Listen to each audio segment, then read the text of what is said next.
1 Raja-Raja pasal 3. Doa Salomo memohon hikmat. Lalu Salomo menjadi menantu Firaun, Raja Mesir. Ia mengambil anak Firaun dan membawanya ke kota Daud, sampai ia selesai mendirikan istananya dan rumah Tuhan dan tembok sekeliling Yerusalem. Hanya bangsa itu masih mempersembahkan korban di bukit-bukit pengorbanan, sebab belum ada didirikan rumah untuk nama Tuhan sampai pada waktu itu. Dan Salomo menunjukkan kasihnya kepada Tuhan dengan hidup menurut ketetapan Daud ayahnya. Hanya ia masih mempersembahkan korban sembelihan dan ukupan di bukit-bukit pengorbanan. Pada suatu hari, raja pergi ke Gibeon untuk mempersembahkan korban, sebab disitulah bukit pengorbanan yang paling besar. 1000 korban bakaran dipersembahkan Salomo di atas mezbah itu. Di Gibeon itu, Tuhan menampakkan diri kepada Salomo dalam mimpi pada waktu malam. Berfirmanlah Allah, "Mintalah apa yang hendak kuberikan kepadamu." Lalu Salomo berkata, "Engkaulah yang telah menunjukkan kasih setiamu yang besar kepada hambamu Daud ayahku, sebab ia hidup di hadapanmu dengan setia, benar dan jujur terhadap engkau.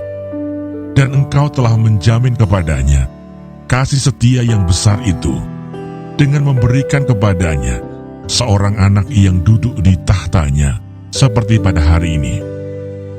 Maka sekarang ya Tuhan Allahku, engkaulah yang mengangkat hambamu ini menjadi raja menggantikan Daud ayahku. Sekalipun aku masih sangat muda dan belum berpengalaman. Demikianlah hambamu ini berada di tengah-tengah umatmu yang kau pilih, suatu umat yang besar, yang tidak terhitung dan tidak terkira banyaknya. Maka berikanlah kepada hambamu ini hati yang faham menimbang perkara untuk menghakimi umatmu, dengan dapat membedakan antara yang baik dan yang jahat. Sebab siapakah yang sanggup menghakimi umatmu yang sangat besar ini?" Lalu adalah baik di mata Tuhan bahwa Salomo meminta hal yang demikian. Jadi berfirmanlah Allah kepadanya, "Oleh karena engkau telah meminta hal yang demikian, dan tidak meminta umur panjang atau kekayaan, atau nyawa musuhmu, melainkan pengertian untuk memutuskan hukum, maka sesungguhnya aku melakukan sesuai dengan permintaanmu itu. Sesungguhnya aku memberikan kepadamu hati yang penuh hikmat dan pengertian, sehingga sebelum engkau tidak ada seorang pun seperti engkau, dan sesudah engkau tak akan bangkit seorang pun seperti engkau. Dan juga apa yang tidak kau minta aku berikan kepadamu, baik kekayaan maupun kemuliaan, sehingga sepanjang umurmu takkan ada seorang pun seperti engkau di antara raja-raja. Dan jika engkau hidup menurut jalan yang kutunjukkan, dan tetap mengikuti segala ketetapan dan perintahku, sama seperti ayahmu Daud, maka aku akan memperpanjang umurmu." Lalu terjagalah Salomo, ternyata ia bermimpi. Sekembalinya ke Yerusalem, berdirilah ia di hadapan tabut perjanjian Tuhan.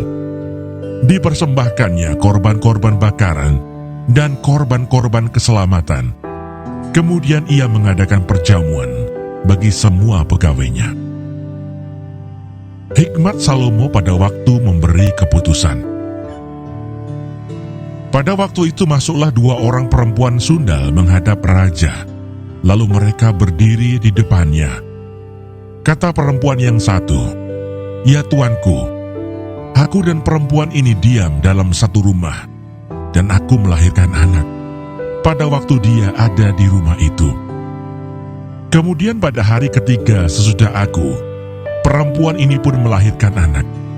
Kami sendirian, tidak ada orang luar bersama-sama kami dalam rumah. Hanya kami berdua saja dalam rumah. Pada waktu malam anak perempuan ini mati karena ia menidurinya. Pada waktu tengah malam ia bangun, lalu mengambil anakku dari sampingku, sementara hambamu ini tidur. dibaringkannya anakku itu di pangkuannya, sedang anaknya yang mati itu dibaringkannya di pangkuanku. Ketika aku bangun pada waktu pagi untuk menyusui anakku, tampaklah anak itu sudah mati. Tetapi ketika aku mengamat-amati dia pada waktu pagi itu, tampaklah bukan dia anak yang kulahirkan. Kata perempuan yang lain itu, bukan, anakkulah yang hidup dan anakmulah yang mati. Tetapi perempuan yang pertama berkata pula, bukan, anakmulah yang mati dan anakkulah yang hidup. Begitulah mereka bertengkar di depan raja. Lalu berkatalah raja, yang seorang berkata, anakkulah yang hidup ini dan anakmulah yang mati. Yang lain berkata, bukan, anakmulah yang mati dan anakkulah yang hidup. Sesudah itu raja berkata, ambilkan aku pedang. Lalu dibawalah pedang ke depan raja.